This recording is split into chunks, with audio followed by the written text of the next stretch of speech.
episode 68 on the 9 Point Start the Dream podcast. Welcome to 9 Point Started with a Dream podcast. Our goal is to showcase the stories of athletes and the community that supports them by being authentic about their journey. Here's your host, Jacoby Gillum. Hey, welcome back to the podcast. I'm your host, as always, Jacoby Gillum. And this episode, we have Katelyn Wright. Katelyn is a team member on Team Canada's sitting volleyball team.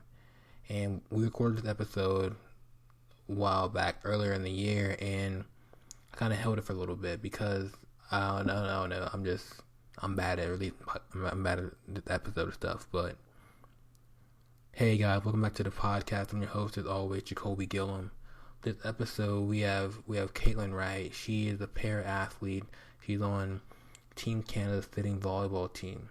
Her journey, from my point of view, it's been about, finding yourself, and I guess like almost accepting, who you are and loving it.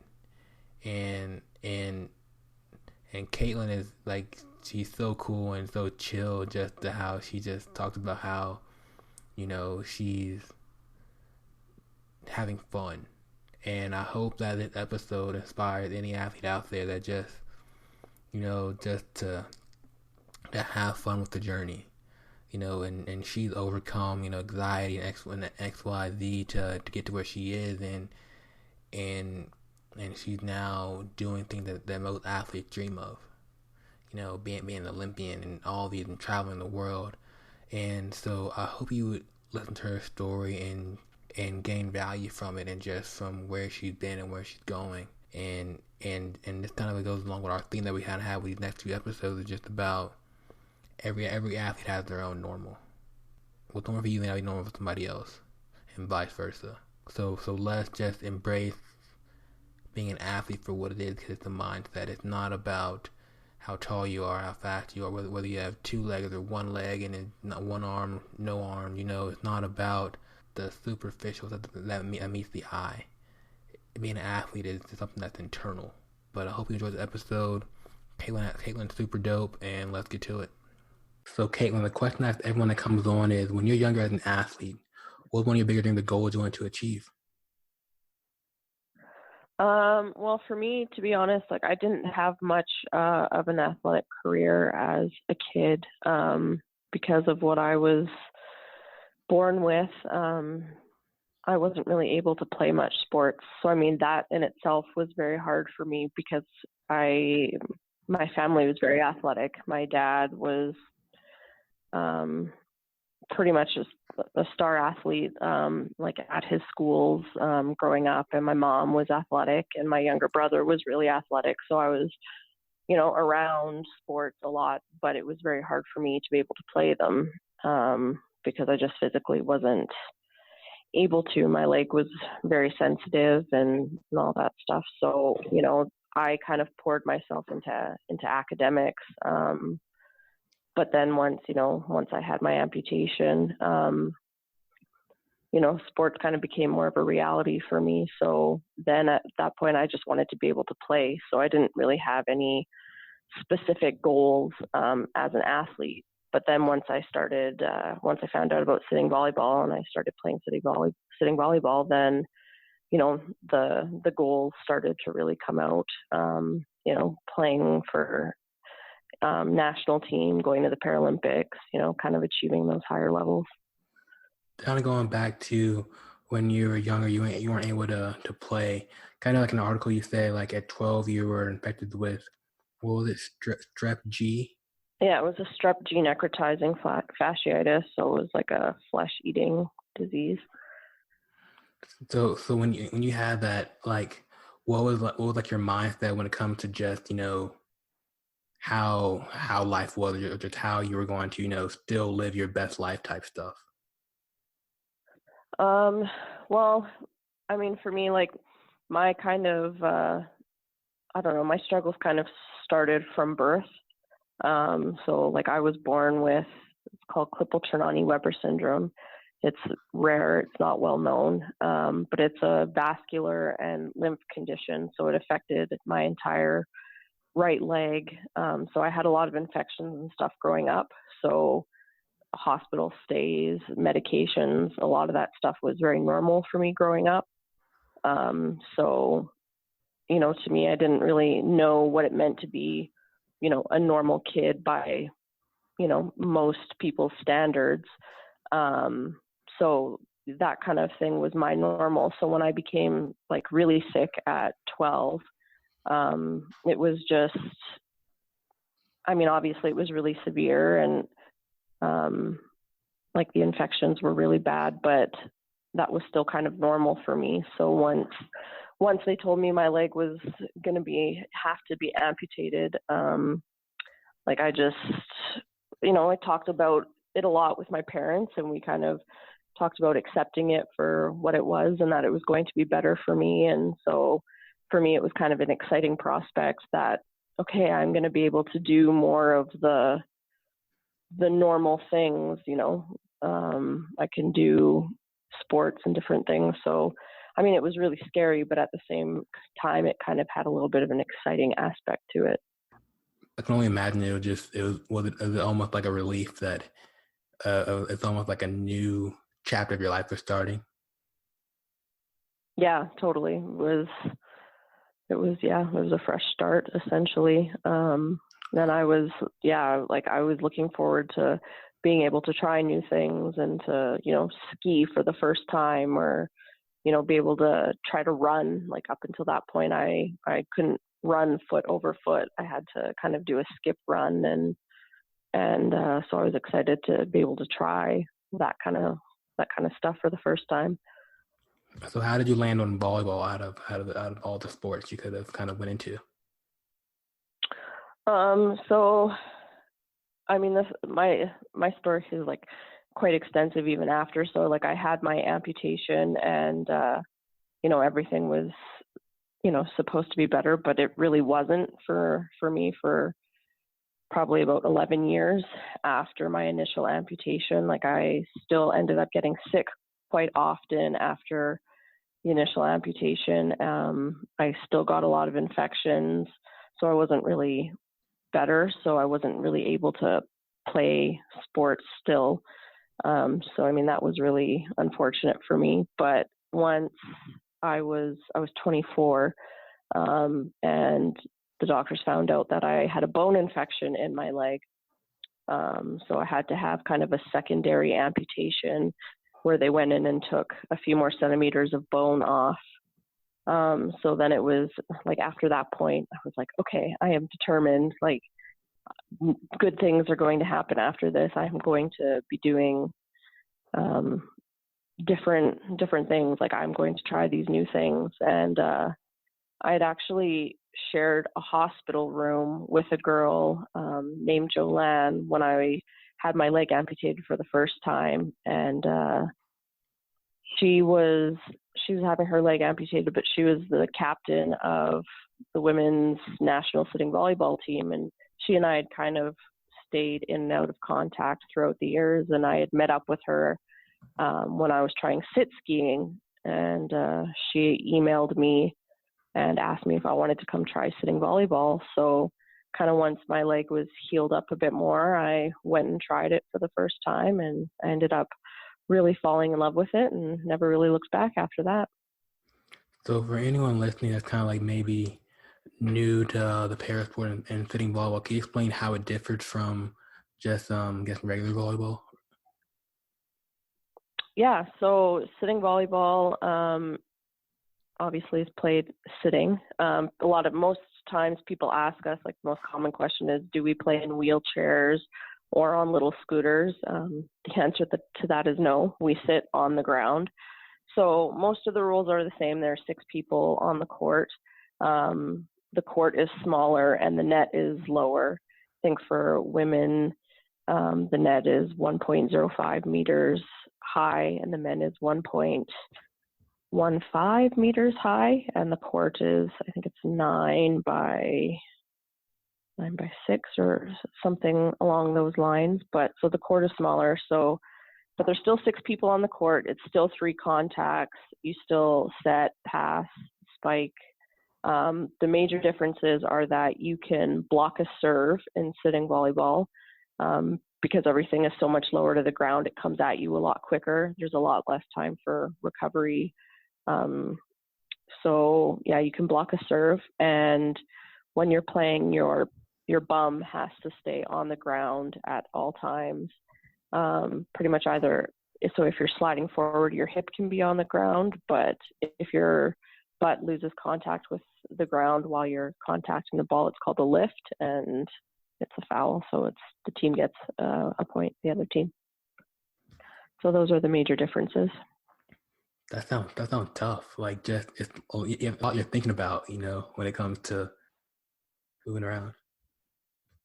Yeah, it is a lot. The movement is probably the hardest part. Like if you have played volleyball standing, like the skills transfer over a lot, really the same, but everyone moves a little bit differently. You really have to be aware of your body and how well you move and which ways are most comfortable for you. And then really moving to contact the ball, like figuring out, what's the easiest way for you to push back or to slide forward. And a lot of times, especially when you're first figuring it out, you do a lot of flopping around and you kind of look like a fish. Like, I don't know how many times our coach would say that. You guys look like you're fish flopping around on the floor.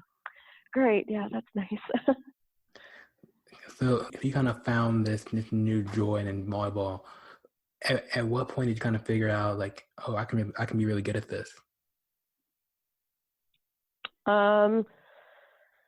Well, it was probably, I don't know, within like the first year or so. Like the thing about parasport is obviously the athlete pool is a lot smaller. So there's tends to be a lot more room for development. But also like, because there aren't like, with standing volleyball, right? Like there's your age division, like your 13U, 16U, and you kind of, have a platform to move up. Whereas in sitting, like when I went and tried for the first time, I was directly put in with the national team. So like that is really intimidating and daunting because, you're sitting down with people that are already a little more established in the sport. And I had really never played volleyball much before. So there was a lot of development right at the beginning, like put into really getting me learning the basic skills and kind of once that started to continue on, then I thought, yeah, like this is something that I can do. I know the skills. I always liked watching volleyball. I enjoyed playing it in gym class, like when I could. So I thought, if I really stick with this, I can improve and I can do some pretty awesome things. That's so cool, just to kind of just like the early days of this journey for you, just to how it went from not being able to be as active as you wanted to be to now you're on the national team. So for anyone that's maybe like out there that's maybe, maybe have to have a limitation that they might think the limitation, really they aren't, what would be your advice to them maybe to figure out how to get involved in a parasport? I would say to really try to, ask as many people, like as you can, if they know of anything. Like the internet, is a powerful thing. But for me, like I had been an amputee for, 11 years and I had never heard of really much of parasport. So, it took me a really long time to find it.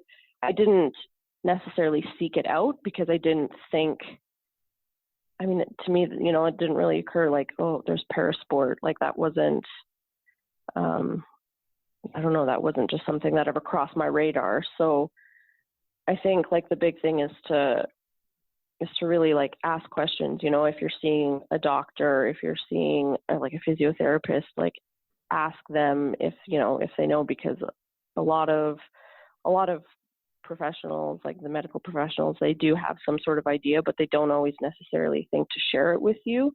So, I would say if you are, and I think like parasport is gaining a lot more traction now. So, I think it is a little more easily accessible, but definitely just talking, I think like word of mouth is a pretty powerful thing when it comes to parasport. I've been watching like your stuff and like Team USA stuff. I'm like, wow, this is really it's interesting to see that this is something that we don't talk about enough in kind of sports. Because it's like because you have to be so athletic to really make these moves and stuff. So it's like, wow, so I'm impressed by it all. Yeah, totally. It's a pretty amazing thing.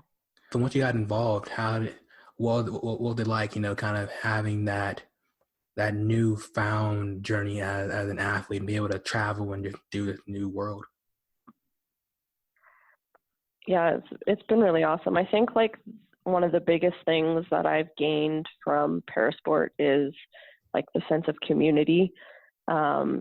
Being around a group of people that completely understand you fully without, you don't really have to explain necessarily how you're feeling. You can be like, oh yeah, my leg is really bothering me today, and like they just get it. I mean, that in itself is very powerful, and I think like before like I started playing sitting volleyball, like I was very shy. I didn't really like doing things on my own. I always liked kind of, if my mom was with me, I was kind of a little more sheltered. But playing, a parasport and sitting volleyball, like, yeah, that real big sense of community was really helpful for me. It really helped me a lot with a lot of the depression and anxiety that I was feeling.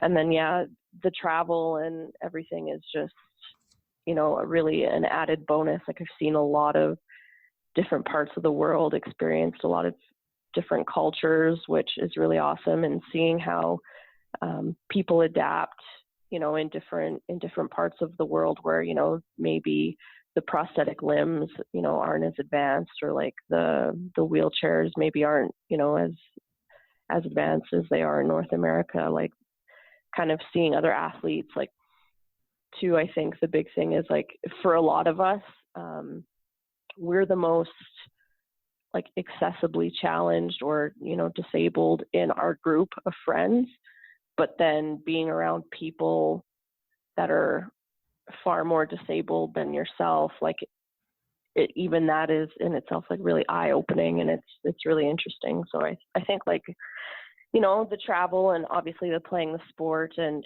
meeting people is really awesome. But I think like just the parasport community in itself is probably like one of the greatest rewards from playing. So with that, so you said you're facing like your own kind of anxiety and depression type stuff. So what was causing that? Well, the big thing like for me was, I mean, I had, spent the early part of my life up until like 12, 13 years not being able to be very active. My leg was very sensitive. And then, the amputation was kind of supposed to change that, but then it didn't. And I spent, another 11 years not being able to be as physically active as I wanted to, really kind of missing out on a lot of that. And I, again, poured myself into the academics, and I went on a trip to Italy in high school, through the high school.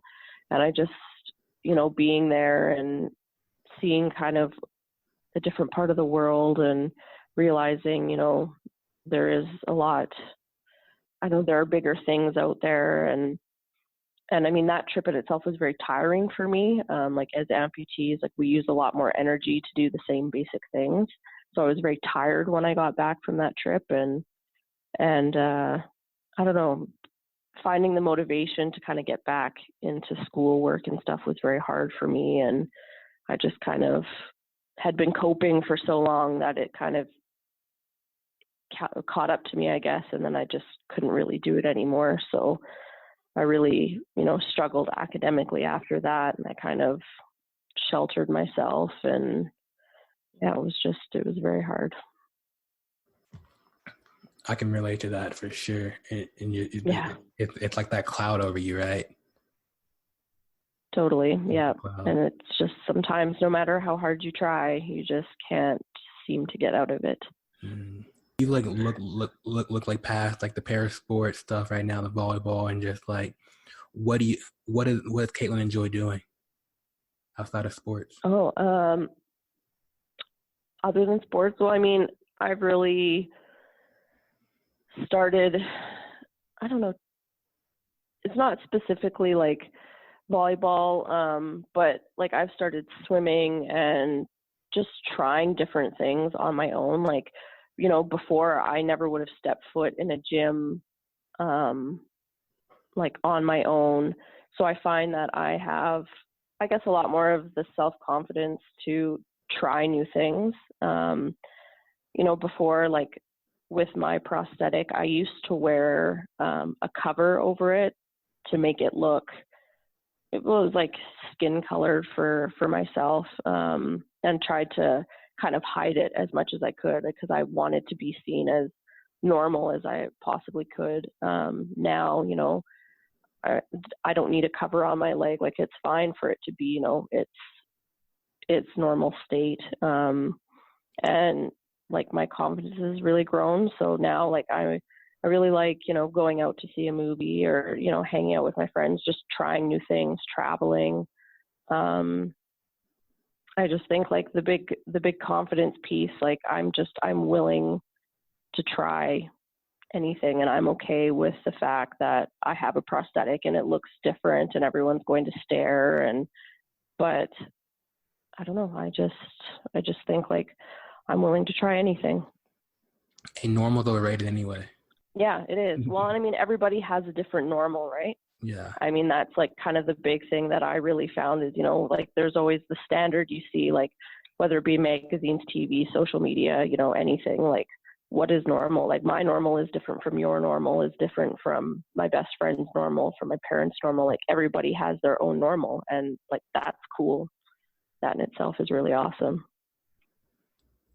So as you're progressing with this thing, you're kind of, I guess, finding the new Katelyn in a sense when it comes to like what she enjoys, what she's able to do. What do you hope, like where do you hope to, I guess, grow or go into? Well, I mean, I would like to stay playing sitting volleyball for as long as I can. I still have a lot of learning to do in regards to into the sport, but I love trying any new sport. If I've been swimming a lot, like I said, and I would just like to be able to stay in the parasport community, in some form, whether it be, being some sort of athlete ambassador or, maybe eventually coaching at some point. That might be a little much of a stretch, but I think like for me, the future, I would like to stay in sport in some regard. I love that. And so with you, and everything you're doing, if you could give, I guess, like a piece of advice to like your younger self, what would you say? To my younger self? Oh boy.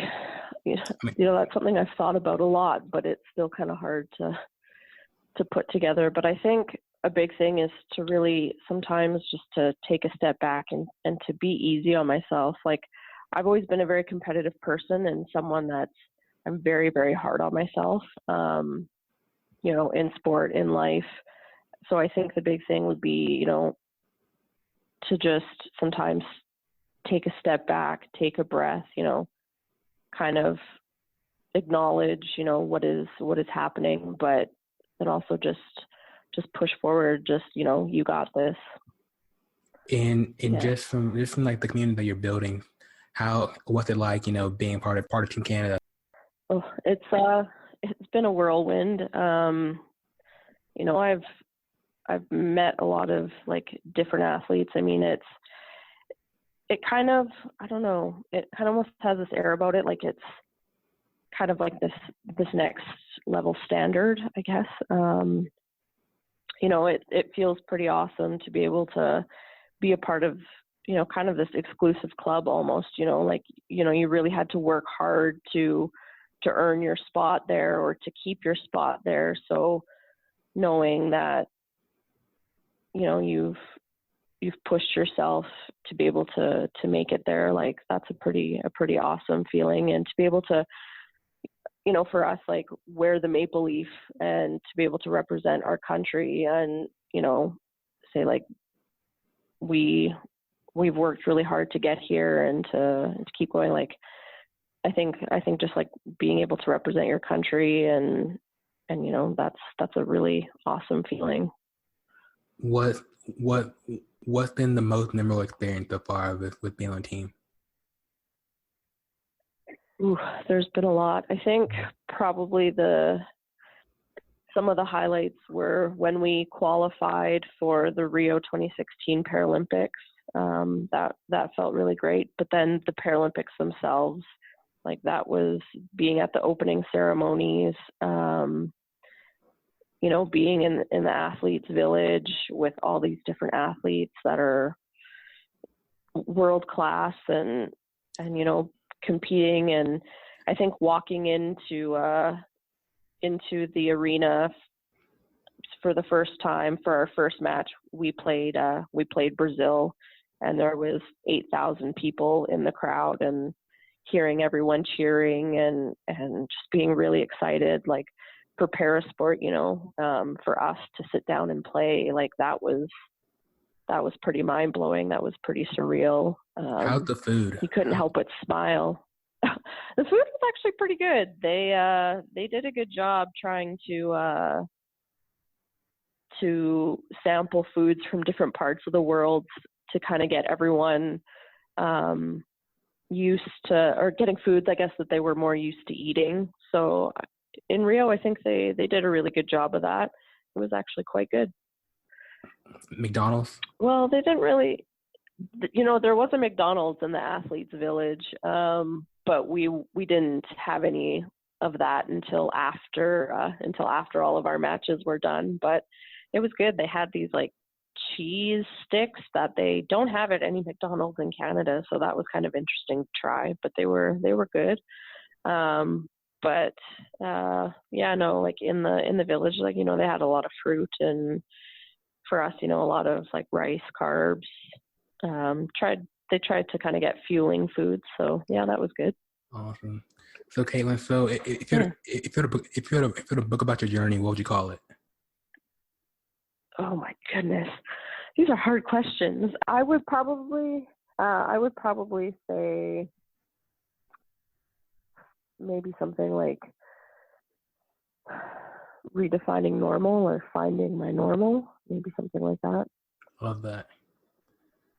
Yeah.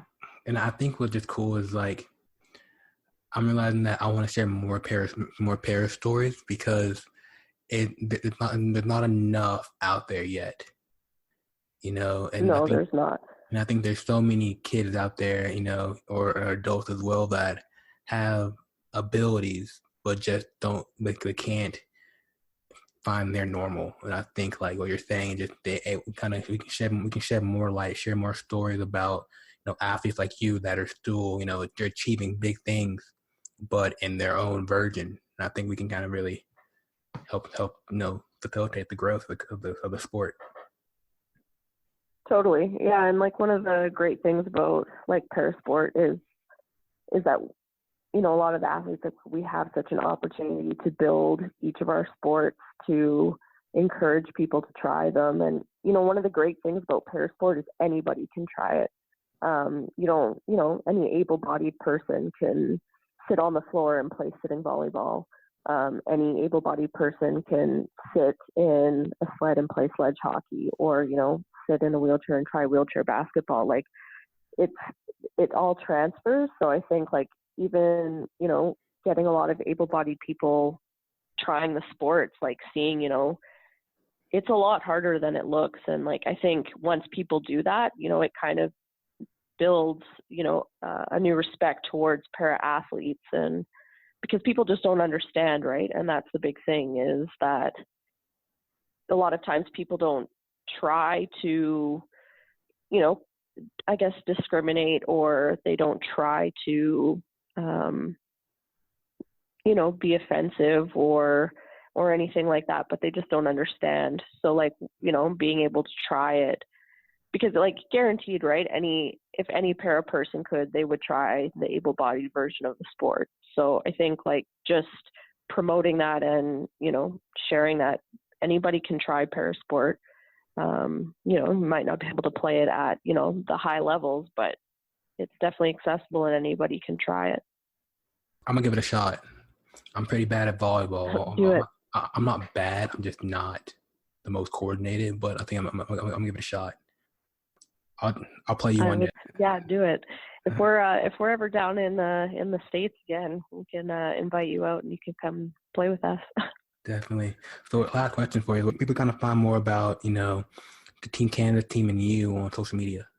A lot of our information like is on Volleyball Canada's website. A lot of our information, actually, you can find out a lot through our women's sitting volleyball Instagram page. It's Canada W Sitting VB, and World Paravolley is the organization for sitting volleyball, so they post a lot on their websites as well. Love it. Katelyn, it's been fun talking with you, kind of learning more about para sports and just what you're up to. Yeah, thank you very much for having me on. Yo, thanks for listening to this episode of the 9 Point Started With a Dream podcast. If you enjoyed this episode, please comment, share, leave a review. We would love to hear your thoughts. You can find more athlete-driven content at 9point.com. Till the next episode, you're only one opportunity away. Peace.